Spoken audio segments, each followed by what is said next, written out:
The question is, what are the biggest questions for some of these teams this offseason? Like you said, we still have a few teams left in the mix, but a lot of teams are out, and they have to figure out what they're going to do.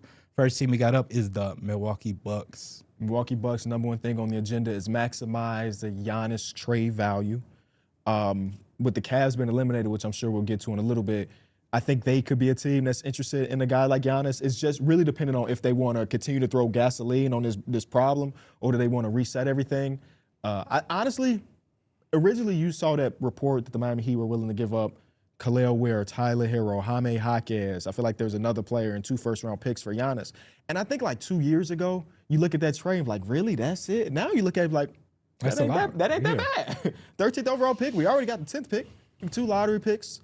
Plus Tyler Hero, who's good. Maybe we flip him down the line. Khalil Ware was pretty good when he got opportunities. I mean, he goes to Milwaukee. It's him and Myers Leonard, and I'm sure he can end up getting real minutes there. And then you got 10th pick and 13th pick. You can put together a little something over there that will prevent you from being one of the 3 worst teams in the league. So you can have really good odds if you get that 3-2-1 lottery thing. But I think it's maximizing Giannis' trade value, seeing if anybody would be interested in Miles Turner, which I just don't know the answer to that, him making nearly $30 million a year for his level of production. What do you think his 2K rating is right now, based on last season? Probably, like a 79. But you were very close, a 78.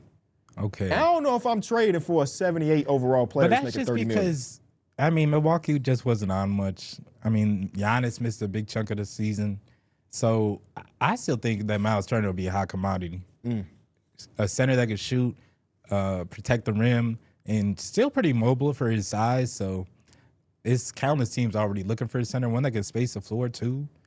I think spacing is just team building right now is at a premium for a lot of teams. Looking at the top teams and the top dogs, it's so much more than having a big 3, the big 2, or anything like that. You do need those guys, but 1 through almost 11 to 12 you need in the playoffs, because sometimes a guy just can't play or a guy might be out and you need that next guy to step up.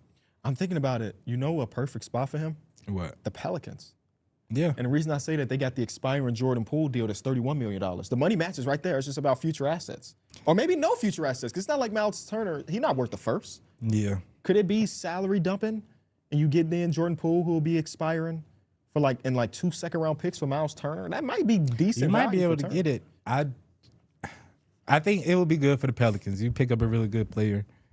I just don't think they need a lot more. They do need a lot. They need a lot more. And that does say like, hey, Derek Queen, you have to come off the bench for a second season, which I don't know if they want to do. Power forward, or I don't know. They're with Z. Now you're small forward? Yeah. I mean, they were running the lineup. They had DeAndre Jordan starting, so I think they would be happy with Miles Turner was there for them. Yeah, good call, good call. Next thing we got is your Chicago Bulls. Listen, the best thing the Chicago Bulls can do this offseason is call up all 29 other general managers. And first of all, introduce yourself.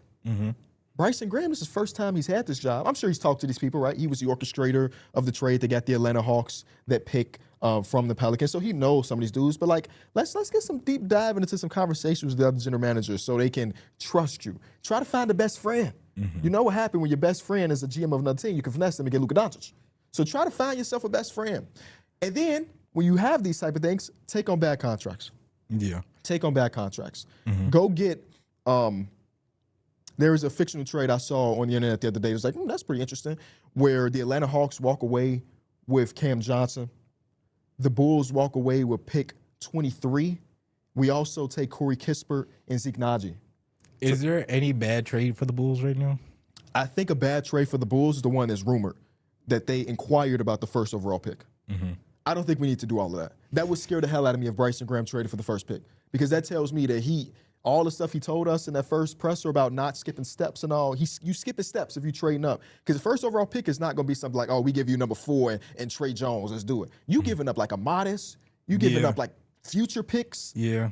Even though the number 1 guys in this draft is really dope, I would be afraid to do that trade. I would just wonder how much you actually do have to give up to move up those few spots. I don't think they premium. I wouldn't entertain. I just don't even think Modest would be on the table. That would be so backwards to do.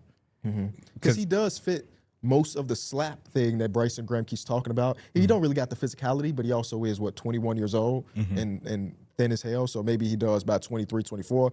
I would be afraid of that.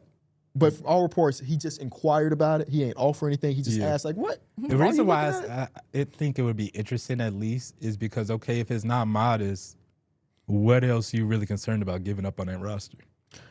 I would be okay with giving up Josh Giddey if that means moving up to 1, I guess. But why would the Washington Wizards care about Josh Giddey? It would have to be some type of future pick. Yeah. So. And I'm not in the world of trading future picks at this point in time. Hit subscribe for more news, highlights, and analysis from the NBA on NBC.